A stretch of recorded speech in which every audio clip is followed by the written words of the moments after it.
వీడియోలో మీకు PPF account ఉన్న వాళ్ళకి వాళ్ళ యొక్క విత్డ్రా లిమిట్ ఎంత ఉంటుంది, ఎంత డ్రా చేసుకోవచ్చు సర్టన్ పీరియడ్ తర్వాత అనే దాని గురించి వీడియో చేస్తున్నాను. జనరల్గా మనము పీపీఎఫ్లో కొంచెం డ్రా చేసుకోవచ్చు అన్న సంగతి మనకి తెలియదు కాబట్టి అది మనం బ్యాంకుకి వెళ్ళి ఎంత అమౌంట్ మనం డ్రా చేసుకోవచ్చు అని ఎంక్వైరీ చేసుకుంటాం. కానీ ఇప్పుడు నేను చెప్పే ఈ వీడియోలో మీకు ఆన్లైన్ బ్యాంకింగ్ మీకు ఉన్నట్లయితే మీరు ఇంట్లోనే మీ యొక్క పీపీఎఫ్ అకౌంట్లో ఎంత విత్డ్రా లిమిట్ ఉందనేది చూసుకోవచ్చు.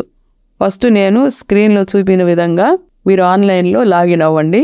లాగిన్ అవ్వగానే మీకు మీ యొక్క ప్రొఫైల్ మొత్తం, మీ యొక్క ట్రాన్సాక్షన్ అకౌంట్స్ ఎన్ని ఉన్నాయి, డిపాజిట్స్ అకౌంట్స్ ఎన్ని ఉన్నాయి, లోన్ అకౌంట్స్ ఎన్ని ఉన్నాయి, అదేవిధంగా చివరిలో పీపీఎఫ్ అకౌంట్ కూడా మీకు కనపడుతుంది.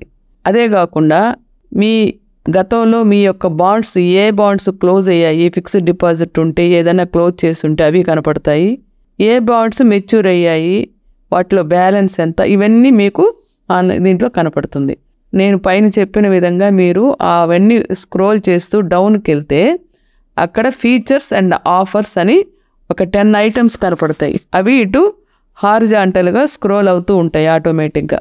అక్కడ మీరు చూడొచ్చు.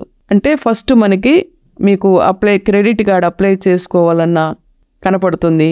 ప్రీ అప్రూవల్ పర్సనల్ లోన్ కావాలంటే అందులో అప్లై చేసుకోవచ్చు. అదేవిధంగా మీ యొక్క ఫిక్స్డ్ డిపాజిట్స్ ఉన్నట్లయితే 15G 15H ఎలా సబ్మిట్ చేయాలి, ఎందుకంటే టు అవాయిడ్ TDS అనమాట.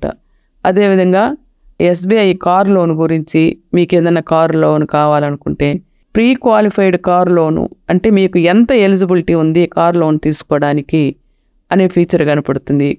క్రాస్ సెల్లింగ్ ఆఫర్స్ కనపడుతుంటాయి. అదేవిధంగా పీపీఎఫ్ అకౌంట్లో విత్డ్రా లిమిట్ కూడా కనపడుతుంది. అవి స్క్రోల్ అవుతూ ఉంటుంది. మనం ఏది మన ఐటెం మనకు కావాలో అక్కడ మనం క్లిక్ చేసినట్లయితే మీకు అది చూపిస్తుంది. ఇదే కాకుండా ఐటీ రిటర్న్స్ కన్వీనియంట్ మేనర్లో ఎలా చేసుకోవచ్చు, సోషల్ సెక్యూరిటీ స్కీమ్స్ ఎలా ఎన్రోల్ అవ్వాలి అంటే ఇప్పుడు PMJJBY PMBY ఉంది కదా అవి.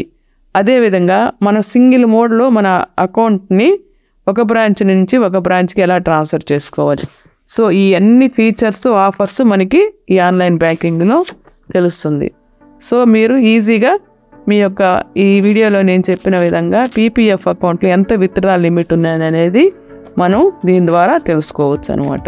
సో ఇదండి, మీకు ఈ వీడియో నచ్చినట్లయితే లైక్ చేయండి, షేర్ చేయండి, సబ్స్క్రైబ్ చేయండి. Thank you for watching video.